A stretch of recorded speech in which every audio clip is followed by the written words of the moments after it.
बिस्मिल्लाहिर्रहमानिर्रहीम। अस्सलाम वालेकुम students, this is doctor Adil और आप देख रहे हैं एलीट कंसेप्चुअल एकेडमी।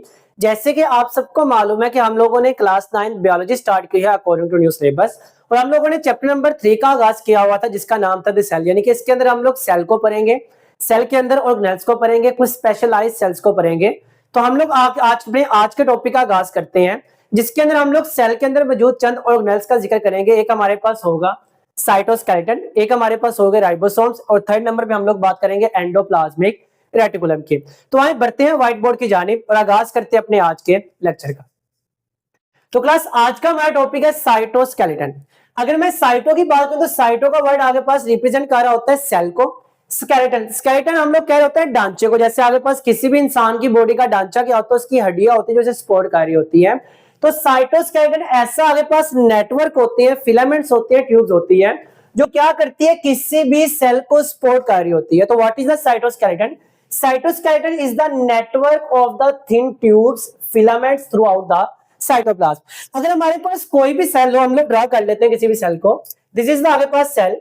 सेल के अंदर क्या होता है, सेंट्रल पार्ट होता है nucleus. This is the nucleus. Nucleus के सराउंडिंग में क्या होता है, यहाँ पे आगे पास डिफरेंट किस्म के ऑर्गेनेल्स पाए जाते हैं। अब इन ऑर्गेनेल्स के अंदर अगर मैं साइटोप्लाज्म की बात करूं, हम लोगों ने पढ़ा था कि न्यूक्लियर इन्वेलप से लेके सेल मेम्ब्रेन तक जितना भी जेली लाइक सेमी फ्लूइड सा आगे पास मटेरियल होता है, इसे हम लोग कहते हैं साइटोप्लाज्म कह रहे होते हैं। अब इसी साइटोप्लाज्म के अंदर मुझे क्या होते हैं, पतले पतले थिन फाइबर्स नजर आ रहे होते हैं। These filaments और tubes is called as a cytoskeleton. ये क्या कर रहे होते हैं, हमारे सेल को सपोर्ट दे रहे होते हैं, सेल को सहारा दे रहे होते हैं। तो सेल को सहारा देने वाले जो नेटवर्क होता है थिन ट्यूब्स और फिलामेंट का साइटोप्लाज्म के अंदर, इसे हम लोग क्या कहते हैं, साइटोस्केलेटन कह रहे होते हैं। अगर मैं साइटोस्केलेटन की बात करूं तो साइटोस्केलेटन के अंदर क्या होते हैं, तीन पार्ट्स होते हैं। One is called as the microtubules, other one is called as the microfilament and third one is called as the intermediate filament. Her part की अपनी स्पेशल किस्म की कंपोजिशन होती है और आगे पास स्पेशल किस्म के क्या होते हैं, फंक्शंस होते हैं। तो वन बाय वन हम लोग सबको डील करते हैं। First of all is the microtubules. नाम से हो रहा है आगे पास माइक्रोट्यूब्यूल्स, यानी कि क्या होते हैं, ट्यूब लाइक स्ट्रक्चर होते हैं, होलो ट्यूब लाइक स्ट्रक्चर होते हैं which are made up of the specialized protein which is called as a tubulin protein. तो माइक्रोट्यूब्यूल्स क्या होते हैं, माइक्रोट्यूब्यूल ऐसे आगे पास होलो ट्यूब लाइक फिलामेंट होते हैं जो किस प्रोटीन से मिलकर बने होते हैं, ट्यूबुलिन प्रोटीन से मिलकर बने होते हैं। और सेल के अंदर इनका फंक्शन क्या होता है, they holds the organelles in the place. हम लोगों ने बात की थी सेल के अंदर क्या होते हैं, डिफरेंट किस्म के ऑर्गेनेल्स होते हैं और माइक्रोट्यूब्यूल्स क्या कार्य होती है, हर ऑर्गेनेल्स को अपनी पोजीशन मेंटेन करने में मदद दे रही होती है।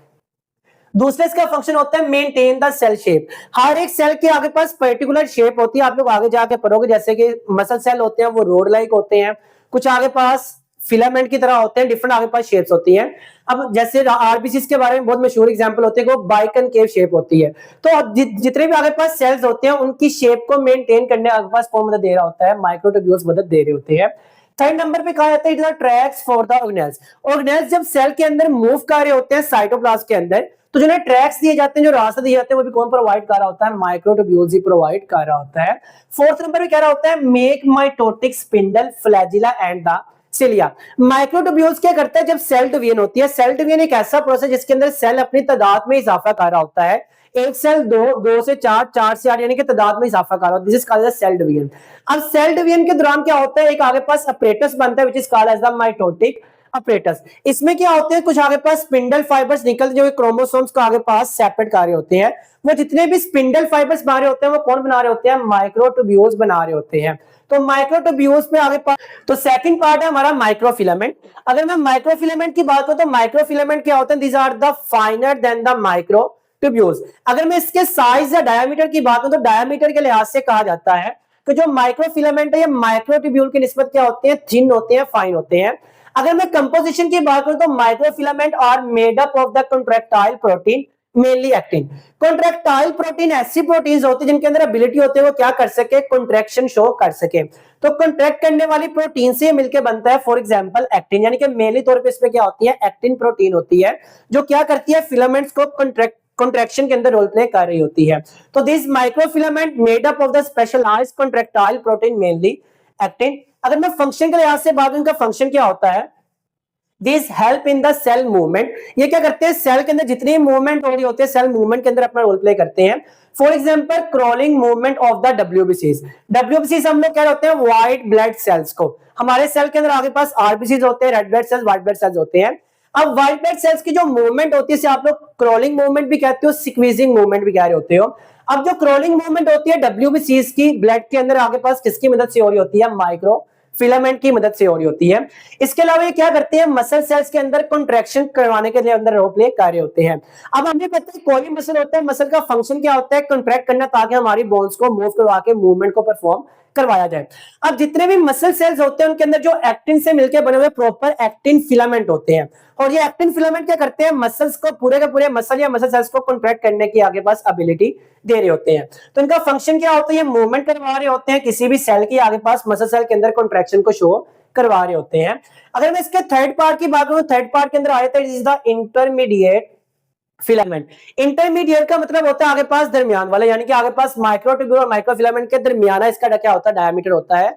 This is called as the intermediate filament. अगर मैं इंटरमीडिएट फिलामेंट की बात करूं, these are made up of the variety of the protein, यानी कि इसके अंदर क्या होती है, बहुत ज्यादा डिफरेंट टाइप्स ऑफ प्रोटीन से मिलकर बने होते हैं फिलामेंट्स।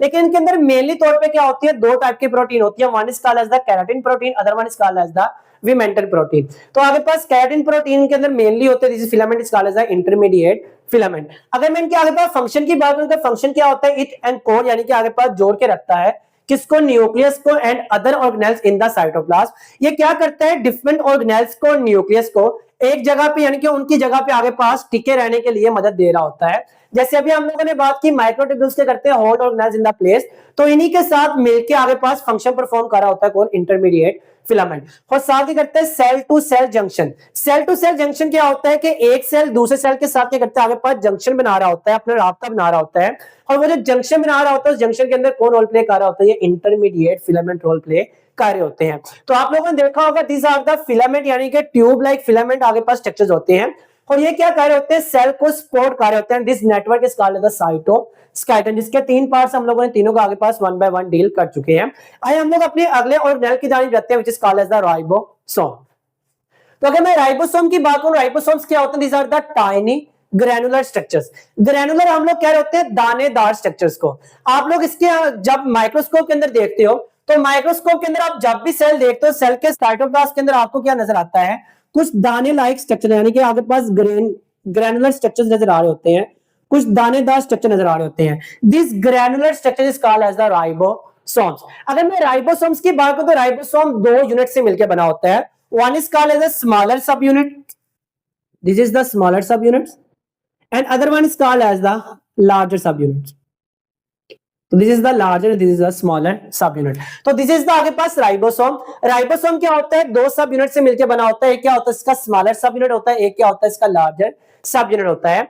और राइबोसोम के बारे में कहा जाता है कि एक ऐसी ऑर्गेनेल है जिसको कवर करने वाली कोई भी मेम्ब्रेन नहीं होती, यानी कि it is the non membranous organelle होती है। तो what are the ribosome, these are the tiny, यानी कि छोटे छोटे ग्रैनुलर स्ट्रक्चर्स होते हैं।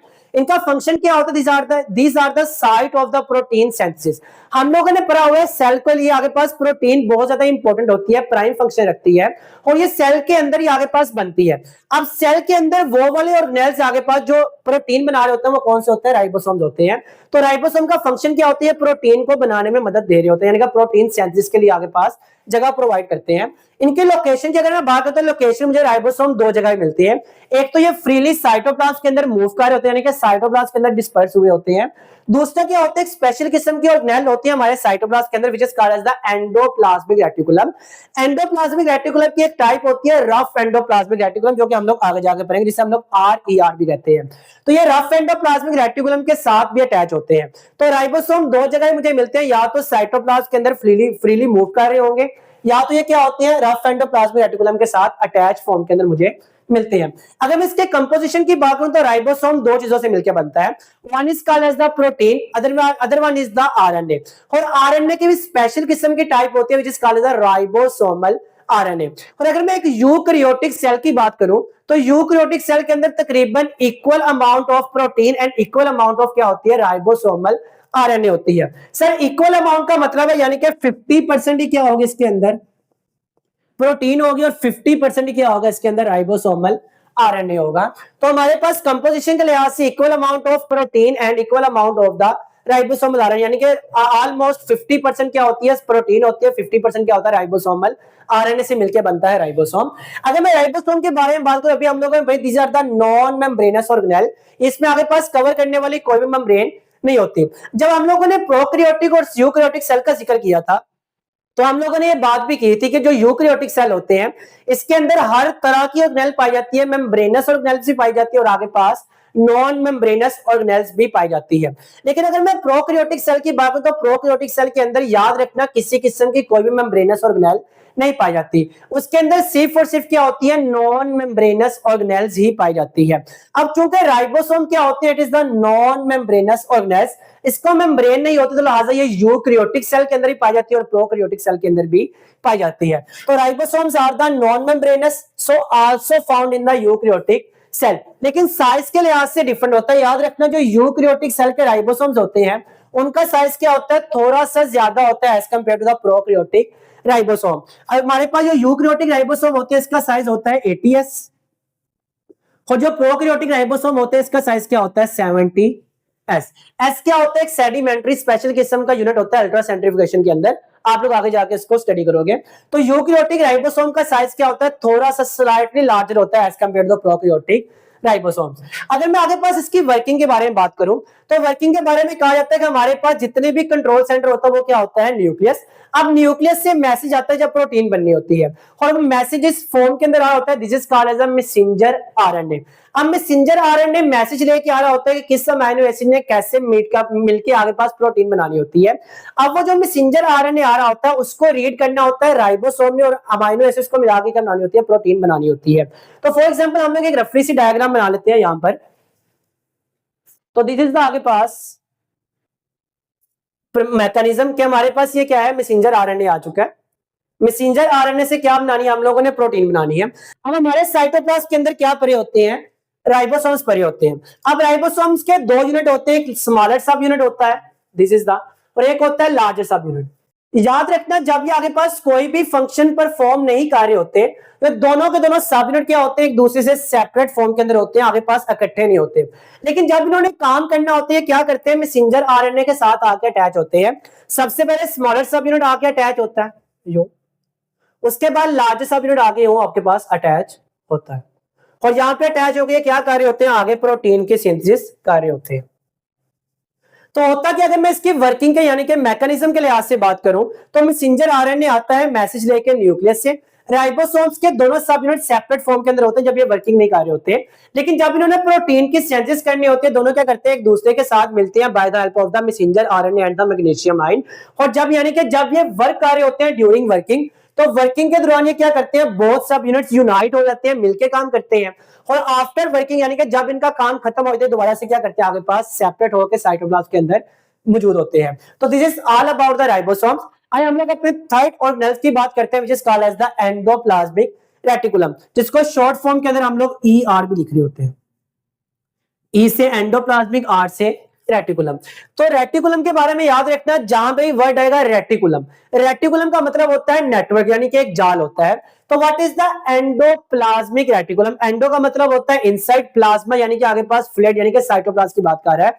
तो साइटोप्लाज्म के अंदर, इनसाइड अंदर साइटोप्लाज्म के अंदर जो आगे पास नेटवर्क होता है chance is called the endoplasmic reticulum. तो हम लोग इसकी डेफिनेशन पढ़ते हैं। एंडोप्लाज्मिक रेटिकुलम क्या होता है, this are the network of the membrane bound channels throughout the eukaryotic cell. हम लोग जब भी यूकैरियोटिक सेल देखते हैं उस यूकैरियोटिक सेल के अंदर हमारे पास सेंट्रल पार्ट में क्या होता है, न्यूक्लियस। न्यूक्लियस के साथ क्या होता है, हमें कुछ यहां पे मेम्ब्रेन बाउंड चैनल्स नजर आ रहे होते हैं कुछ यूं। तो ये आगे पास जो साइटोप्लाज्म के अंदर मुझे आगे पास मेम्ब्रेन बाउंड चैनल्स नजर आ रहे होते हैं, इसे हम लोग क्या कह रहे होते हैं, एंडोप्लाज्मिक रेटिकुलम कह रहे होते हैं। और अगर मैं इसकी लोकेशन की बात करूं तो ये सिर्फ और सिर्फ किन में होते हैं, यूकैरियोटिक सेल में होते हैं, प्रोकैरियोटिक सेल में नहीं होते। अभी हम लोगों ने राइबोसोम के टॉपिक में जिक्र किया था कि प्रोकैरियोटिक सेल के अंदर सिर्फ ऐसे ऑर्गेनेल्स पाए जाते हैं जिनके आगे पास नॉन मेम्ब्रेनस होते हैं। क्योंकि इसमें क्या होती है, सिंगल मेम्ब्रेन होती है इसको कवर करने के लिए, इसलिए आगे पाई यूकैरियोटिक सेल के अंदर पाई जाती है, प्रोकैरियोटिक सेल के अंदर नहीं पाई जाती। तो एंडोप्लाज्मिक रेटिकुलम क्या होता है, network of membrane bound channels which is present in the eukaryotic cell. अगर मैं इसके टाइप्स की बात करूं, there are the two major types of the endoplasmic reticulum. हम लोग कैसे डिफरेंशिएट कर रहे होते हैं? On the basis of the appearance, यानी कि जब हम लोग माइक्रोस्कोप में देखते हैं तो माइक्रोस्कोप के अंदर देखने में हमें आगे पास एंडोप्लाज्मिक रेटिकुलम कैसा नजर आ रहा है, तो इसके हम लोग दो टाइप्स इसके बना रहे होते हैं। एक होती है रफ एंडोप्लाज्मिक रेटिकुलम, जिसको शॉर्ट फॉर्म के अंदर हम लोग लिखते हैं RER। एक होती है हमारे पास स्मूथ एंडोप्लाज्मिक रेटिकुलम, जिसको शॉर्ट फॉर्म के अंदर हम लोग लिख रहे होते हैं SER, स्मूथ एंडोप्लाज्मिक रेटिकुलम। हम लोग कैसे बुनियाद कर रहे होते हैं? माइक्रोस्कोप के अंदर एंडोप्लाज्मिक रेटिकुलम वाला वो वाला पार्ट जो हमें स्मूथ नजर आ रहा होता है, it is called as the smooth endoplasmic reticulum part, और जो आगे पास रफ नजर आ रहा होता है, उभरा हुआ नजर आ रहा होता है, खुरदरा नजर आ रहा होता है, it is called as the rough endoplasmic reticulum part. हकीकत में डिफरेंस क्या होता है याद रखना, जो रफ एंडोप्लाज्मिक रेटिकुलम वाला पार्ट होता है, ये वो वाला पार्ट होता है जिसके साथ क्या चीज अटैच होती है? राइबोसोम्स अटैच होते हैं। अब एंडोप्लाज्मिक रेटिकुलम वाला वो पार्ट जिसके साथ राइबोसोम्स अटैच होंगे। अब राइबोसोम्स क्या होते हैं? These are the granular structure, दानेदार स्ट्रक्चर होते हैं। तो जिस पार्ट के साथ ये दानेदार स्ट्रक्चर राइबोसोम्स होगा, हमें माइक्रोस्कोप के अंदर क्या होगा? रफली नजर आ रहा होगा, रफ नजर आ रहा होगा। तो this part is called as the rough endoplasmic reticulum. और जहां पे राइबोसोम्स नहीं होंगे वो हमें स्मूथ नजर आ रहा होगा, this is called as smooth endoplasmic reticulum. अब चूंकि रफ एंडोप्लाज्मिक रेटिकुलम के साथ क्या चीज अटैच है? राइबोसोम। और राइबोसोम्स क्या करते हैं? सेल के अंदर प्रोटीन की सिंथेसिस कर रहे होते हैं। तो रफ एंडोप्लाज्मिक रेटिकुलम का फंक्शन क्या होगा? It's function is to protein synthesis.